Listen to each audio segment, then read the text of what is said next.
जम्मू कश्मीर में 2 असेंबली सीटों के ऊपर चुनाव हुए। 2 असेंबली सीटों में से एक पर पीडीपी विजयी हुई है, दूसरे पर भारतीय जनता पार्टी विजयी हुई है। लेकिन आज के दिन अगर घाटी में और पूरे जम्मू संभाग में किसी एक नेता की चर्चा हो रही है, वो नेता है नेता प्रतिपक्ष सुनील शर्मा। और कारण है, नेशनल कॉन्फ्रेंस ने जब चुनाव जीता राज्यसभा का, उसके बाद नेशनल कॉन्फ्रेंस के कार्यकर्ताओं ने अपने दफ्तर के बाहर जबरदस्त जश्न मनाया और अभद्र टिप्पणी नेता प्रतिपक्ष सुनील शर्मा पर की।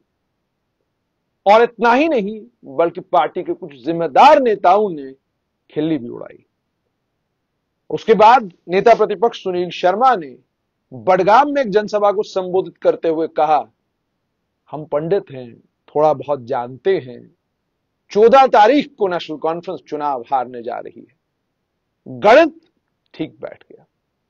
4000 से ज्यादा वोटों से आज नेशनल कॉन्फ्रेंस की बडगाम में हार हुई है। और जिस गुस्से में मुख्यमंत्री उमर अब्दुल्ला थे और जिस तरीके से उन्होंने, शायद नेशनल कॉन्फ्रेंस के इतिहास में पहली बार यह हुआ है कि अपने ही एक नेता, अपने मेंबर पार्लियामेंट को लेकर उन्होंने ये कहा कि यह सबसे बड़ी गलती आगा सईद रूहुल्लाह ने की है। यानी आपने माना है वो आपकी पार्टी के बागी हैं, लेकिन कार्रवाई करने की जगह आप कह रहे हैं उन्हें आगा सईद मुंतजिर को ये जो जितवाया है वो जितवाना भारी पड़ेगा। और नगरोटा में स्वर्गीय देवेंद्र सिंह राणा की सुपुत्री देवयानी राणा की भव्य जीत हुई है और प्रचंड जीत हुई है भारतीय जनता पार्टी की बिहार में, जहां महागठबंधन कांग्रेस और आरजेडी, 2 परिवार एक साथ 200 का आंकड़ा पार कर गई भारतीय जनता पार्टी। और बिहार में बीजेपी और जेडीयू की दोबारा से सरकार बनने जा रही है। आइए बात करते हैं नेता प्रतिपक्ष सुनील शर्मा से। सुनील जी, मुझे बताइएगा कि आज मन में थोड़ी शांति है कि नगरोटा चुनाव जीत गए और बडगाम में आपकी भविष्यवाणी सही साबित हुई, लेकिन आपके जो वहां से कैंडिडेट थे बहुत बुरी तरीके से हार गए। बहुत बहुत धन्यवाद हाशमी साहब। जहाँ तक आप शांति की बात करते हैं तो हम कोई ये काम शांति के लिए नहीं कर रहे हैं कि भाई हमें किसी के हारने से शांति मिले, ऐसी बात नहीं है। हमारा एक कर्म है, राजनीति में कर्म करते जाना है और हमारी एक विचारधारा है। उस विचारधारा को एक हॉली बुक मान के हम कर्म करते हैं और इस कर्म के आधार पे हमारे सामने जो विपक्ष है, जो परोक्ष है, जो विरोधी है, उसके लिए हम अपनी विचारधारा के उस आड़ में अपनी उस विचारधारा का एक जिसे कहेंगे कि हम अनुशासन लेके लड़ते हैं। तो उसी कड़ी में जहाँ तक नगरोटा की बात है, नगरोटा तो निश्चित थी भारतीय जनता पार्टी चुनाव जीतेगी, क्योंकि पिछले साल 2024 में भी हमारी एक प्रचंड जीत वहां पे स्वर्गीय देवेंद्र सिंह राणा जी लेके आए थे। अनफॉर्चुनेटली उनका देहांत हुआ और उनकी सुपुत्री जो कम आयु की युवती है, लेकिन एक सुसंस्कारी, एक हम्बल बैकग्राउंड से, एक जिसे कहेंगे मजबूत इरादों से आज उसने भी प्रदर्शित कर दिया कि भारतीय जनता पार्टी के कार्यकर्ता का एक परिश्रम और हमारे संगठन का एक जिसे कहते हैं प्रभुत्व और स्वर्गीय देवेंद्र सिंह राणा के योगदान को आज कहीं न कहीं उस कम आयु की युवती ने सिद्ध कर दिया कि जो स्वर्गीय देवेंद्र सिंह राणा ने वहां पे स्वप्न देखा था, भारतीय जनता पार्टी ने देवयानी राणा को प्रतीक बना के उन स्वप्न को साकार करने के लिए उस कॉन्स्टिट्यूएंसी के लोगों के लिए एक लक्ष्य, एक मार्ग तय कर लिया है। तो ये मुझे सुनील जी, नगरोटा की बात करते हैं। जहां तक आप बडगाम की बात करते हैं, देखिए शांति अशांति की कोई बात नहीं, मैं स्पष्ट करना चाहता हूं जुनेद साहब। पिछले 1 साल से जिस प्रकार से स्टेट गवर्नमेंट जो यहाँ पे बनी हुई है, इनकी एंटी इनकम्बेंसी बढ़ी है पब्लिक में। कहीं न कहीं मेरा जितना अनुभव है, पूरे देश में किसी भी राज्य में इतने कम अल्प काल में किसी भी प्रदेश या किसी व्यक्ति, किसी संस्था के प्रति इतना रोष कभी नहीं देखा है 1 साल के अंदर अंदर। उसमें अगर हम कोई बेस माने तो वो हमारे मुख्यमंत्री साहब का लगातार झूठ बोलना, लगातार विश्वासघात करना, लगातार जिसे कहेंगे हम धोखेबाजी करना। लेकिन सुनील जी, इसका कोई फायदा आपको तो बडगाम में नहीं हुआ, आपके नहीं, प्रत्याशी को तो 3000 वोट भी नहीं मिले। हमें कोई फायदा नहीं।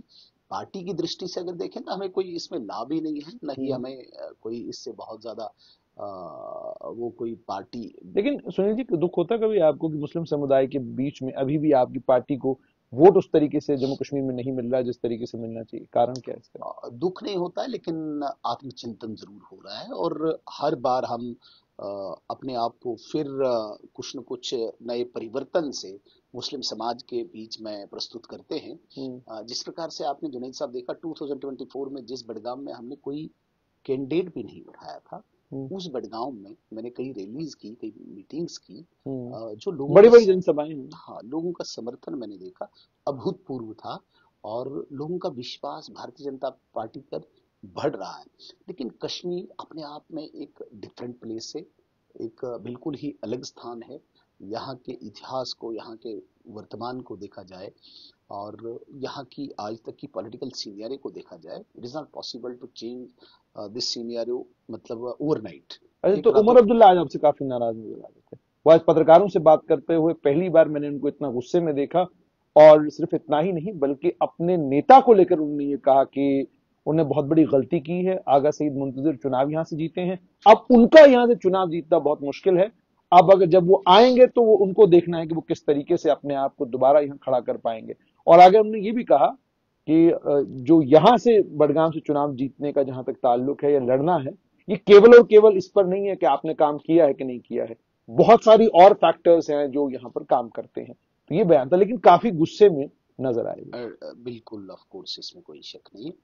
उमर अब्दुल्ला साहब जब भी बोलते हैं वो एक जिसे कहेंगे हम, चूंकि इलीट परिवार से हैं, बादशाह के जैसे उन्होंने अपनी जीवन जिया है, तो जब भी बोलते हैं तो वो एक अभिमान से बोलते हैं, घमंड से बोलते हैं, तकब्बुर से बोलते हैं। आज भी वो नहीं बोल रहे थे, उनका अहंकार बोल रहा था। जुनैद साहब, कुछ समय पूर्व मैं ले जाऊंगा, मुझे लगता है 5-7 दिन पहले, हालांकि सेम डे सेम प्लेस, थोड़ा सा 100 मीटर का डिफरेंस था मेरी और उनकी रैली का। जब वो बोल रहे थे, वो पब्लिक को, मतलब उस अहंकार में बोल रहे थे कि कल जब हम जीतेंगे तो हमारी खुशी में वो लोग नहीं आना जो वोट नहीं देंगे। क्या था कि सरकार हमारी है और हम देखेंगे आपको, वो अहंकार बोल रहा था। आज भी जो उनकी प्रेस मैंने देखी, उनका अहंकार बोल रहा था, भाई इतने आप बड़े हो गए, किसी भी व्यक्ति को मैं तो अपनी जगह बना लूंगा, तुम देख लो। तो हालांकि वो इंटरनल हम अंतर कला मानेंगे उनकी, लेकिन उमर साहब जो अपने आप को प्रेजेंट कर रहे थे, वो एक अहंकारी, वो एक तकब्बुर, वो एक घमंड भरा व्यक्ति दिख रहा था। एक कुछ आपके ही कार्यकर्ताओं से बात हुई, उनमें से किसी एक कार्यकर्ता ने, आपकी पार्टी के बड़े नेता ने भी ये कहा कि मुख्यमंत्री उमर अब्दुल्ला अपनी पार्टी के जम्मू संभाग के नेताओं को इस्तेमाल करते हैं आप पर कटाक्ष करने के लिए, खुद नहीं करते, और ना ही अपने कश्मीर संभाग से किसी एमएलए को आपके ऊपर कटाक्ष करने के लिए या अभद्र टिप्पणी करने के लिए कहते हैं। उन्होंने ये काम जम्मू संभाग के नेताओं को सौंपा है। कैसे देखते हैं इसको? बहुत अच्छी बात है। देखिए, मुझ पे कोई कटाक्ष करे, मुझ पे कोई व्यक्तिगत रूप से कोई टिप्पणी करे, मुझे इसका थोड़ा सा भी गिला नहीं है। ये उनकी उस पार्टी की प्रकृति को प्रस्तुत करता है, वो किस पार्टी से आते हैं। मैंने पहले भी कहा है कि मैं क्या प्रस्तुत करता हूँ, मेरे खानदान का, मेरे पूर्वजों का, उसमें जरूर कहीं न कहीं प्रदर्शित होता है उनके संस्कार। और मेरे पे टिप्पणी करना, मेरे पे कटाक्ष करना, मेरे पे तंज कसना अगर कोई जम्मू का नेता करता है तो ये उस पार्टी की प्रकृति को प्रस्तुत करता है। जहां तक बात आज नेशनल कॉन्फ्रेंस की आप कर रहे हैं, देखिए मैं कभी भी इसको दल या पार्टी नहीं मानता हूँ, मैं इसको कोई विचारधारा नहीं मानता हूँ। ये एक परिवार से निकला हुआ एक जिसे कहेंगे बादशाह, इलीट, प्रिंस, इस स्टाइल के लोग हैं। जहां पे आज पूरे देश में इस प्रकार की पार्टीज जो एक परिवार से चल रही है, day by day, day by day, day by day इनका डिक्लाइन हो रहा है। और एक वक्त आएगा ये परिवारवाद वाली पार्टियां सारी खत्म होंगी। लेकिन जुनैद साहब, इस चुनाव ने एक चीज स्पष्ट कर दी, आप माने न माने, मैं इसे भविष्यवाणी नहीं कहूंगा, लेकिन मेरी अपनी इनर कॉन्शियस जो कहती है, अब्दुल्ला परिवार के राजनीतिक पतन का आगाज हो गया है आज। अच्छा, आज मुझे जिस मैं बात को आप मतलब मेरी बात आप गांठ बांध के माने कि अब्दुल्ला परिवार की राजनीतिक पतन की शुरुआत आज हो गई है और स्पीडी डिक्लाइन होगा इनका, आप यकीन माने, स्पीडी डिक्लाइन अच्छा, होगा मुझे इनका। सुनील जी बताइए कि कुछ नेशनल कॉन्फ्रेंस के 3 बड़े नेताओं ने आज फोन करके आपको बधाई दी है बड़गाम के चुनाव जीतने पर, तो उन्हें कैसे अचानक आपकी याद आई?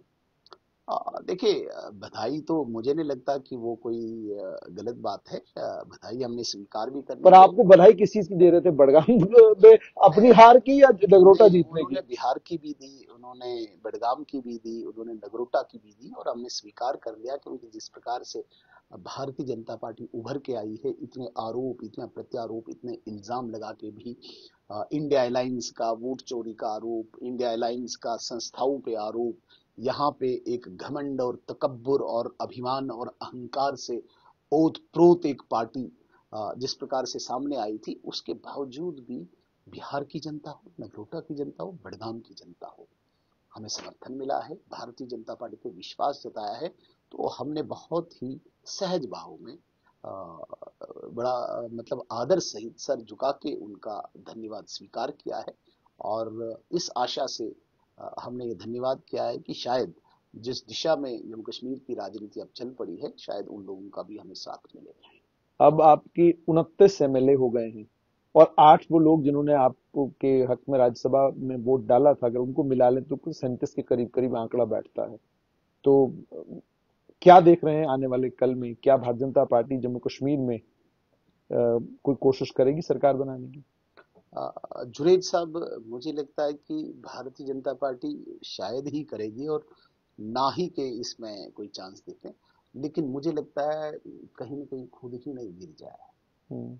खुद ही हो लेकिन जाए। नेशनल कॉन्फ्रेंस कुछ नेता कह रहे हैं कि आप लोग नेशनल कॉन्फ्रेंस के अंदर जो एमएलए हैं कईयों के ऊपर दबाव बनाए हुए हैं और आप कोशिश कर रहे हैं नेशनल कॉन्फ्रेंस को तोड़ने की, तभी आप बार बार ये कह रहे हैं कि नेशनल कॉन्फ्रेंस अंदर से टूटेगी, अंदर से ये होगा, अंदर से वो होगा, क्योंकि आप लोग अलग अलग तरीके से कोशिश कर रहे हैं कि नेशनल कॉन्फ्रेंस अंदर से टूटे, लेकिन आप उसमें चुनावों से पहले भी कामयाब नहीं हुए थे और अब भी कामयाब नहीं हो रहे। न हमें आवश्यकता है नेशनल कॉन्फ्रेंस को तोड़ने की, न हमें कोई जल्दबाजी है नेशनल कॉन्फ्रेंस को तोड़ने की, खुद ब खुद ये चीजें हो रही है। अगर डिसिडेंट वॉइसेस इन नेशनल कॉन्फ्रेंस इतनी फोर्सफुली अभी बाहर आ रही है, तो उस पे हमें आप इल्जाम न लगाएं सर। आपने देखा होगा बहुत सारी चीजें अभी मीडिया में नहीं आई है, जो इनके अंतर कला है, जो इनके डिसीडेंट्स से हैं, कहीं न कहीं वो भारतीय जनता पार्टी के प्रयासों या प्रयत्नों का फल नहीं है, हम्म। वो इनके डिक्टेटरशिप का, एक इनके परिवारवाद का, इनके भ्रष्टाचार का मुझे लगता है कि रिफ्लेक्शन वहां पे है, उसकी रिएक्शन वहां पे है। आपने देखा होगा अभी अभी गत जो सत्र विधानसभा का हुआ, जिसमें इतना भ्रष्टाचार का बड़ा स्कैंडल, इसमें कल हमने सुना भी है कि शायद किसी एजेंसी ने शुरुआत भी की है उस पर इन्वेस्टिगेशन की। वो भ्रष्टाचार कितने ही इनके एमएलए को इफेक्ट करता है। ठीक। हमारे साथ बहुत ज्यादा लोगों ने संपर्क किया, इनके विधायकों ने संपर्क किया, हम्म। गलत हो रहा है, वो अंदर बोल नहीं इनके पा विधायकों रहे। ने? हाँ, मैं बड़ी रिस्पॉन्सिबिलिटी के साथ कहता हूँ, अच्छा, तंग है। क्या क्या ये सुनील जी सच है कि जो शिकायत फॉर्मली एंटी करप्शन ब्यूरो और सीबीआई के पास गई, वो शिकायत नेशनल कॉन्फ्रेंस के एक एमएलए ने नहीं, बीजेपी को उसकी दी? मुझे जानकारी नहीं है, लेकिन इनके विधायक भी तंग हैं जुनैद साहब। हम्म। हमसे भी बात करते हैं, हमसे भी संपर्क करते हैं कि किसी न किसी तरीके से, मतलब वो वहां बोल नहीं पाते हैं। मैं इसीलिए बोल रहा हूँ, जो आपने बात शुरू की थी कि भारतीय जनता पार्टी प्रयास कर रही है, नहीं, हम्म। इनका ये भ्रष्टाचार, इनका ये परिवारवाद, इनका ये डिक्टेटरशिप, इनका ये इलीट लोगों का स्टाइल, ये इनके अंदर वो प्रॉब्लम पैदा कर रहा है। इसका इल्जाम बिल्कुल भी हमें नहीं ठहराओ, और वक्त आने पे ये खुद, इनकी कारकर्दगी, इनकी हरकतें, इनकी गतिविधियां इस पार्टी को डेफिनेटली एक पतन की तरफ ले जाएंगी। आज जिस प्रकार से आप पीडीपी को देख रहे हैं, हम्म। ढूंढने पे भी नहीं मिल रहे हैं पीडीपी वाले। लेकिन आज तो एमएलए बन गए उनके एक और। ये पीडीपी का कोई बहुत बड़ा करिश्मा नहीं है सर, हम्म। ये हार नेशनल कॉन्फ्रेंस की थी, और वहां पे कोई अल्टरनेट उनके पास विकल्प कोई नहीं था, हम्म। क्योंकि उमर अब्दुल्ला साहब से जाती तौर पे लोग तंग हैं, लोग नाखुश हैं। जिस उमर अब्दुल्ला साहब ने 20,000 की लीड से इस सीट को जीता था और राइट फ्रॉम 1977 ये सीट इस परिवार की थी, उस परिवार के विरुद्ध इतना आक्रोश, इतना क्रोध, इतना गुस्सा। लेकिन सज्जाद गनी लोग पूछते हैं, कहते हैं कि मैंने उनसे उनका इंटरव्यू किया, उनसे मैंने पूछा तो उन्होंने कहा जी कि कमाल है जी, ईडी में केस है, सीबीआई में केस है, कहता जी गिरफ्तार भी हमें ने होना है, अगर मेरे ऊपर इतने मामले होते तो जेल फौरन हमको भेज देते, लेकिन मामले इस तरफ हैं और आप ने संरक्षण दे रखा है। ये उनके आरोप है आपके ऊपर। इस पे मैं भी बड़ा असमंजस में हूँ। अगर 1996 में इनकी सरकार आई तो जम्मू कश्मीर क्रिकेट एसोसिएशन का बहुत बड़ा स्कैंडल दब जाता है। 2009 से 2014 तक इनकी सरकार आई तो जम्मू कश्मीर बैंक का बहुत बड़ा स्कैंडल अभी तक पाई तकमील तक नहीं पहुंचा। और 2024 से लेके जो अनवर्ड्स अभी सरकार चल रही है, जो गत ये सरकार है, इसमें भी अभी एक स्कैंडल तो सामने आ गया। तो लगातार जो हुआ है, हमें उम्मीद है कि जांच होगी और जांच होनी भी चाहिए। जिस प्रकार कल उमर अब्दुल्ला साहब ने अपनी प्रेस में खुद कहा, कल कहीं कन्वोकेशन में बोल रहे थे, कन्वोकेशन के बाहर प्रेस के साथ बोल रहे थे, उन्होंने कहा कि सभी कश्मीर के लोगों को आतंकवादी नहीं देखा जाना चाहिए और बिल्कुल बिल्कुल नहीं देखा जाना चाहिए, इसमें हमें भी कोई आपत्ति नहीं है, लेकिन जो है उन पे जांच होनी चाहिए। एक बात बड़ी इंपॉर्टेंट हमारे सीएम साहब ने, वजीर आला साहब ने कही कि किसी को शायद टर्मिनेट किया था किसी एम्प्लॉई को, उस पे उन्होंने एलजी एडमिनिस्ट्रेशन पे या जांच एजेंसीज पे सवाल निशान खड़ा किया कि भाई जांच क्यों नहीं हुई।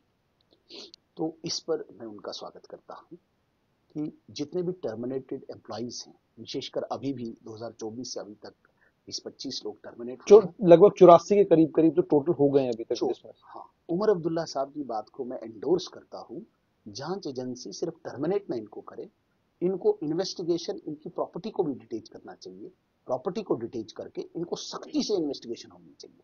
क्योंकि अब उमर अब्दुल्ला साहब भी इस लाइन पे आए हैं, जो भी टर्मिनेटेड एम्प्लॉइज हैं, इन पे सिर्फ टर्मिनेशन का वो पनिशमेंट नहीं होना चाहिए, इन पे इन्वेस्टिगेशन होनी चाहिए।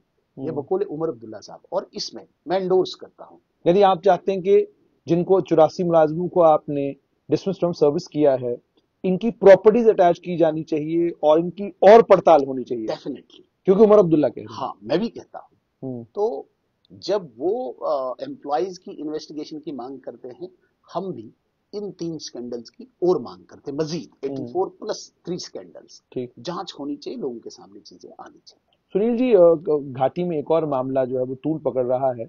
डॉक्टर उमर के घर को फौज ने रात को जाके उड़ा दिया और उसके बाद घाटी के कुछ नेताओं ने बयान दिए हैं। उन्होंने कहा जी कि पिता का क्या कसूर है अगर उनका पुत्र जो है वो आतंकवादी बनता है, आप उनका घर क्यों उड़ाते हैं? देखिए, जो 10 नवंबर को रेड फोर्ट के इस मेट्रो स्टेशन के पास इंसिडेंट हुआ है, ये कोई नॉर्मल इंसिडेंट नहीं है जुनैद साहब। 29 किलो के करीब करीब जो है वो 2900 विस्फोटक था, 2900 करीब। और डॉक्टर फ्रेटर्निटी के लोग इसमें इन्वॉल्व हैं, ये देश की सुरक्षा के लिए बहुत बड़ा सवाल निशान खड़ा करते हैं, इसलिए इसमें कोई कंप्रोमाइज नहीं होना चाहिए। घाटी के कुछ जिन्हें कहते हैं कि मतलब मैं तो कहता हूँ प्रोटेक्टर ऑफ दिस सेपरेटिस्ट जो एक इकोसिस्टम है, these are the protectors of this ecosystem. ये नेशनल कॉन्फ्रेंस के बड़े नेता हैं और पीडीपी के बड़े नेता हैं, ये इसी पे राजनीति करते हैं, इसी पे अपनी रोटी सेकते हैं। आज उनको फटाफट याद आ गई कि भाई आतंकवादी के पिता को जांच नहीं होनी चाहिए। जांच होनी चाहिए, किसी को भी, कोई उसका फ्रेंड है, कोई उसका रिश्तेदार है, अगर कोई कम्युनिकेशन हुआ है, कोई टेलीफोन कॉल हुई है, कोई और संवाद हुआ है, अगर और कोई अलग से कम्युनिकेशन हुआ है, तो उस पर जांच होनी चाहिए। फटाफट आके रातों रात में बाहर आता हूँ और कहता हूँ कि भाई ये क्लीन चिट इसको है। कोई बाप है इसका, ये कतई मतलब नहीं कि बेटे के साथ 12 लोगों की शहादत हुई है वहां पर। हाँ, तो जांच तो होनी चाहिए। हाँ, जांच में कोई जबरदस्ती किसी पे आरोप ना लगे, कोई मतलब मिसयूज ना हो पावर का, वो एक अलग चीज है। लेकिन फटाफट घाटी के नेता जिनको अपनी जमीन खिसकती दिख रही है, उनको ये मुद्दा मिल जाता है। मैं तो कहता हूँ इन पे भी जांच होनी चाहिए जुनैद साहब। आप देखिए, इन 2 परिवारों के बड़े नेताओं से, इनके मुख से ये शब्द निकलते हैं पहले, उससे नौजवान प्रवोक होता है, ये खुद घर में बैठे हैं, इन पे कोई जांच नहीं होगी। ठीक। इनको कोई पूछताछ नहीं हो, लेकिन इनके शब्दों से प्रोवोकेशन होती है, वो किसी भी घटना को अंजाम देता है। उसके बाद जब उस पे इन्वेस्टिगेशन होती है, फिर इनके लिए फिर मुद्दा है इन्वेस्टिगेशन क्यों हो।